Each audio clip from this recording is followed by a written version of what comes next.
Welcome back to another episode of the Bleav in Georgia Tech podcast. We are your co-hosts. That is RJ Schafer. This is Jackson Caudell coming to you on Saturday morning, July 27th. Georgia Tech has started fall camp. We're going to get into that. We got some recruiting news, which I'm sure everybody's wondering about, and we're also going to talk about the Olympics a little bit. Georgia Tech has 8 athletes in Paris this year. But RJ, how you doing, man? Great, man. I love doing these podcasts because that means every time we do them, we're a week closer to football. So we're 4 weeks away now. Yeah, like we were saying before the show, like, man, 4 weeks from today, we will be watching College Game Day, and we will be 2.5 hours from the Florida State game. Still got a little bit of work to do between there, and like Georgia Tech has started fall camp. I was there every day this week. I'll be there every day going forward. I'll definitely talk about that in just a little bit. But I guess let's start with the big sports news around the world right now. The 2024 Summer Olympics have started in Paris, and Georgia Tech has 8 athletes in there. A lot of people know most of them. Like Chris Eubanks is competing in tennis. Jose Alvarado is competing with Puerto Rico in basketball. You got volleyball. You've got swimming. Like it's really a great way for Tech to be represented. I'm trying to watch as much of it as I can. Obviously, the a little bit of the time difference there. I did not get up at 5 a.m. this morning to watch basketball. Unlike somebody else on this show, was up at 4:30 a.m. this morning to watch some Olympics. But I'll definitely be keeping updates on that. But man, it would be awesome if somebody could win a gold medal. What do you think? Yeah, I think so. And I think there might be a couple of athletes that could medal. The one I've been thinking about a lot is Jose Alvarado, who has kind of led. I won't necessarily be in the run for the gold medal because USA kind of has a super team, and I don't think that's going to happen. But outside of that, the men's basketball medal, I forget what you call it. Silver and bronze medals are pretty open. So Jose Alvarado has been great for Puerto Rico, and probably could lead his team to a silver or bronze. Wouldn't that be that would be a crazy story because they had to perform well there at the end to get into the Olympics. Yeah. And they're in the United States group along with Serbia and South Sudan, so we'll definitely see. If I had to guess, I think Canada and Serbia will probably get silver and bronze. Although, USA almost lost to South Sudan, so maybe I shouldn't be so overconfident about their chances. But I still think they'll get gold. But yeah, hopefully somebody can take home the gold for Georgia Tech, and we will definitely be talking about them on here. So best of luck to all them. Let's get into a really, really interesting turn of events here. So I guess let's wind the clock back maybe about 2.5 months at the start of May. Recruiting starting to heat up. Georgia Tech really hasn't gotten going in recruiting just yet. And, I saw, one of the top recruiting experts out there, Steve Wiltfong, who is now with On3 Sports, put in a prediction for Florida State to land 5-star offensive tackle Josh Petty, who is a local kid, plays his high school ball in Atlanta. I think now on 247 Sports, he's the number 14 player in the entire country. Like he's in the number 2 offensive tackle. Like, I mean, this kid is like an elite player. And then I think it was probably a month later before we really got any more Petty news. And a couple of Florida State insiders over at 247 Sports put predictions in for him to land there. He released his top 5, had Florida State, Georgia Tech, Ohio State, Tennessee, and Stanford. All signs were pointing towards Florida State until like about a week ago. 247 Sports Tom Loy, who is kind of the top recruiting guy there, he wrote something about it. It looked like Georgia Tech was gaining momentum, and he was talking about if they could flip them. And then there's been reports that Josh Petty is on campus this weekend. So there's a brief open period in recruiting here before it goes dead again. Like kids can be on campus this weekend, and it's not like he has a ton of visits. Like, you can't do a ton after this, and his commitment date is August 12th. So the fact that he is taking the visit this weekend, that's a pretty big freaking deal. Like that's nothing to like sneeze at. It's not like he's coming here today and he'll be at Florida State tomorrow and then Tennessee on Monday. Like it's Georgia Tech. So it seems like Brent Key, Jeep Wade, and that staff kind of have the momentum. Now I will say this, and while it's starting to grow cautiously optimistic about this, there haven't been any predictions put in just yet. So I don't know if anybody is confident enough to do that just yet. And that's anywhere. Like any recruiting site I've seen, I have not seen anybody put it on the line saying Tech's going to land Petty. But it does seem to be trending that way, doesn't it? Yeah, and I kind of want to talk about how big, signing Petty would be, because a lot of times people talk about 5-star recruits and be like, oh, I want a 5-star lineman, I want a 5-star wide receiver. But to build a program, and especially what Key is trying to build, having a staff that has the most former linemen in the country, he wants to start with the offensive and defensive line. And bringing in a guy like Josh Petty is so good for the culture, especially other offensive line recruits, because they see that, you bring in talent at a very high level and probably want to compete at that same level. And Petty will make an instant impact, can play pretty much everywhere besides center and the offensive line, and, will be probably there's kind of been some speculation that he'll be the biggest recruit of all time. You can debate with Calvin Johnson. There wasn't really 247 Sports wasn't really a thing then, but will probably be one of the highest rated recruits ever on campus. Yeah, and I would have to go in and see that because I don't want to sit here and say he would be the highest rated recruit of all time and that not be true. But I do know he was a higher rated recruit than Jahmyr Gibbs was back in the 2020 class. So that's how big of a deal this is. Like everybody remembers, landing Jahmyr Gibbs and what a big deal that was and what it felt like at the time. I'll also just again to just make a point out of it is they also have if he were to commit to Georgia Tech on August 12th, the fight is not over. Like this is I guess what they call big boy recruiting. Like you're stepping into the deep waters here with these kind of prospects, and you're gonna have to fight like hell to keep him. Like it's gonna be because Florida State is not gonna give up. Ohio State is obviously not going to give up. And I really don't have any special insight into this. I kind of thought Ohio State might be a little bit more of a factor than they have been reportedly been, because I don't know if anybody's seen Ohio State's recruiting class. It's kind of insane. And sometimes kids just, kind of go along with that and kind of ride the hot hand there. You'll have to fight off them. Tennessee is not going to go away. I'm sure everybody's going to keep recruiting him. Like that's my main point is just because he commits on August 12th doesn't mean, you got to wait till signing day to actually sign him. So that's going to be the biggest thing. But this would just be an incredible win. And I'm trying not to get too high right now because it hasn't happened yet. I don't want to sit here and, give a long speech about what this would mean. But it really would be a big deal because, it's not even just the fact he's a 5-star and he's on a very important position. He's a local kid. If more, local kids in Georgia see, hey, let's go to Georgia Tech and play, maybe you could start something off there. It's at least possible.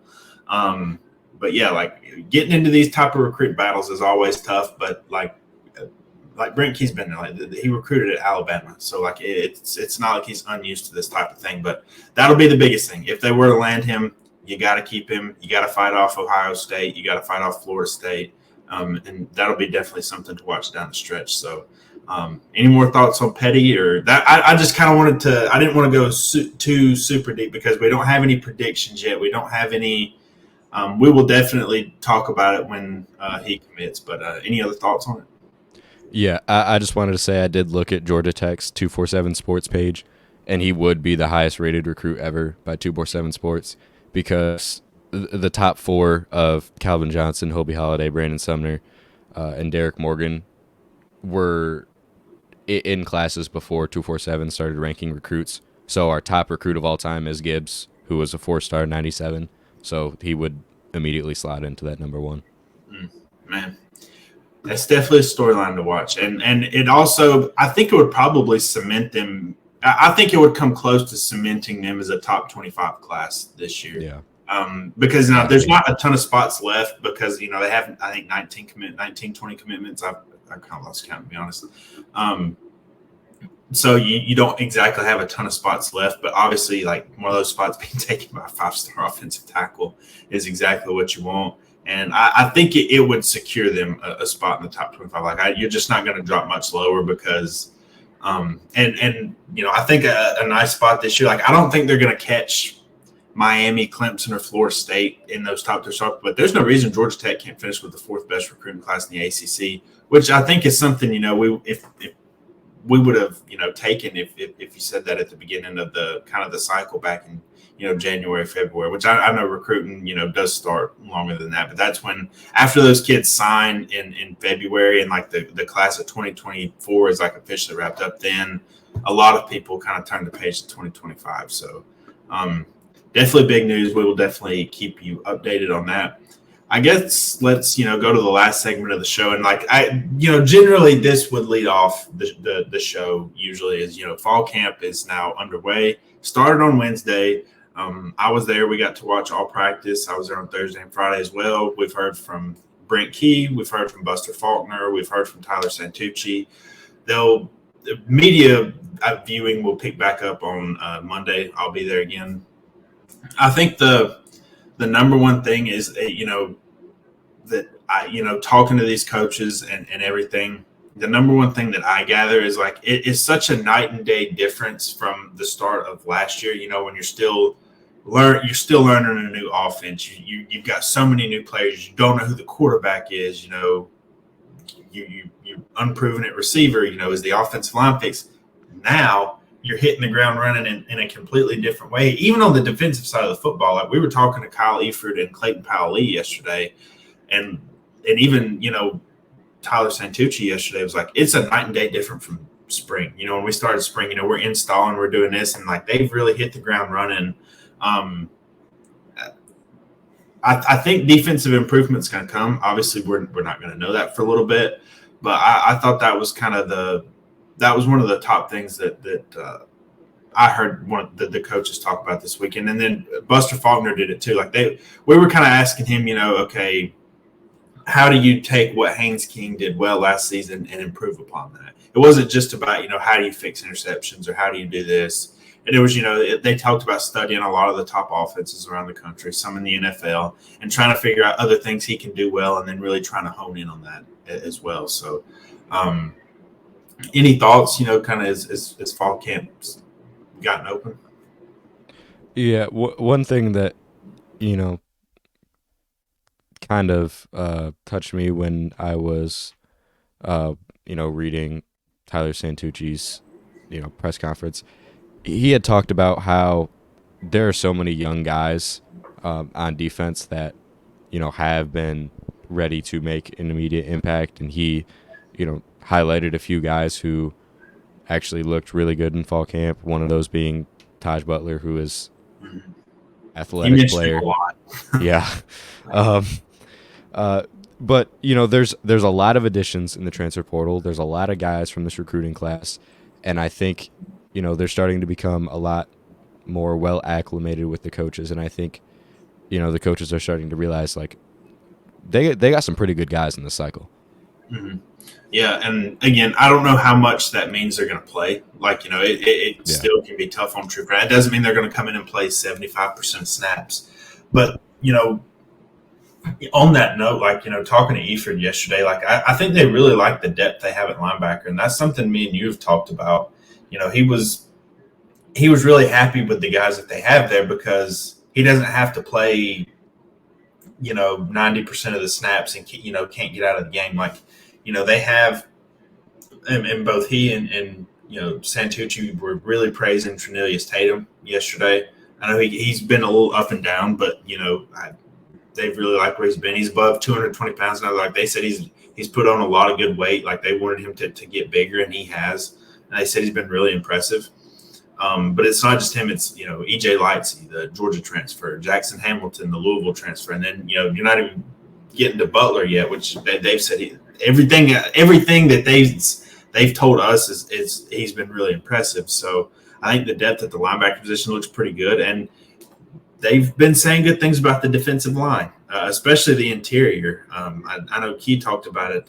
I think on Wednesday was when he talked to us. Really praising the new guys that came in: Romello Height, Thomas Gore, and Jordan Vandenberg. Like those guys, Horace Lockett's down to a slim 320 pounds now, down from where he was. So a lot of big hopes for him. So it feels like everybody is saying the right things about the defense and the depth in the secondary as well. Clayton Powley was and Tyler Santucci were both talking about the two new guys, Zach Toby and Jaden Davis, the Cincinnati transfer and the Illinois transfer. Like it's providing depth. Like they're soaking up things like a sponge. Like they trying to learn the defense as best they can. And I also like a new wrinkle to this because there's some rule changes, I got to be, I try to remind myself of is the helmet comms now. Like, you've got players, it's like, it's a lot, it is the NFL now where you've got guys getting the call in and they've talked about the adjustment with that. And I think going to back on the offensive side of the ball, like Weston Franklin was saying, like, it's a lot easier to get the calls now. Haynes will get it and then it's a lot easier for them to relay it to them instead of getting signals from the sideline or anything like that. And it's been a bit of an adjustment. I wonder if we see in the early games against Florida State, Georgia State, or whatnot, maybe if we see any struggles with that, or just if anything's different. That's kind of something I've kind of made in my notes now. Like, hey, keep an eye on this because they've talked a lot about it, not in like a difficult way, but just it's just different. It's just something new. So, yeah. I mean, it's been fall camp. It's only been 3 days. And again, we only get to see outside of Wednesday. We only get to see the very beginning of practice, first 10, 15 minutes or so. But the big takeaways I had is just everybody is excited about the defense and the potential improvement that they've made. The offense looks to be picking up right where it left off. Like there's there hasn't been. It's kind of weird because we all talk about how good the offense is and everything, and like I think they just know that. Like there's not a lot of like we know that they're good.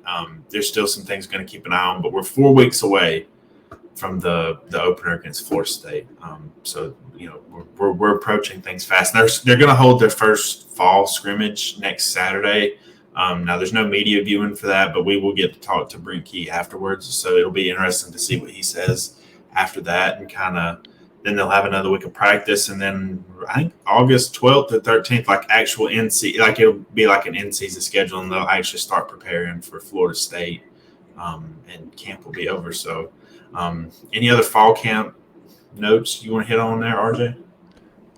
Not a ton. I just kind of wanted to touch on the fact that it kind of feels like last season, where it seems like the Yellow Jackets, could make another big jump. Like obviously last year was huge, making your first bowl game in, almost 10 years, having 7 wins in the season and, jumping from a team that was looked at as a bottom tier team in the ACC to relevancy. I mean, especially on offense was incredible. And the defense is now catching up too. So it's just good to see all signs pointing in a positive direction. Like I haven't heard anything at all from the coaches that has been negative or any kind of worries. Like it seems like everything is, going as planned. Yeah, and I know Santucci got a question yesterday, like if he felt any pressure to get the defense turned around, like the offense did, and like he kind of shrugged it off, it's like it's just my job. Like it's my job. We go out there, stop people, we get turnovers, keep them from scoring touchdowns. So. Yeah, I'm still trying to go through in my head like how big of a jump they can make next season, but like everything is so far so good. So we'll definitely be keeping tabs on that as fall practice progresses. But that's going to do it for us today. Do the usual. If you guys are watching on YouTube, we would love it if you would subscribe to the channel, like the video. We love making this content for you guys. We will definitely keep them coming as the fall camp goes on. We get into the season. We're gonna have a ton of content for you guys. We always appreciate the support and everything. So be sure to do all that. If you're listening on podcast form, be sure to leave us a review. 1 star, 5 star. Just let us know what we can do better in the comments, and we will see you next time.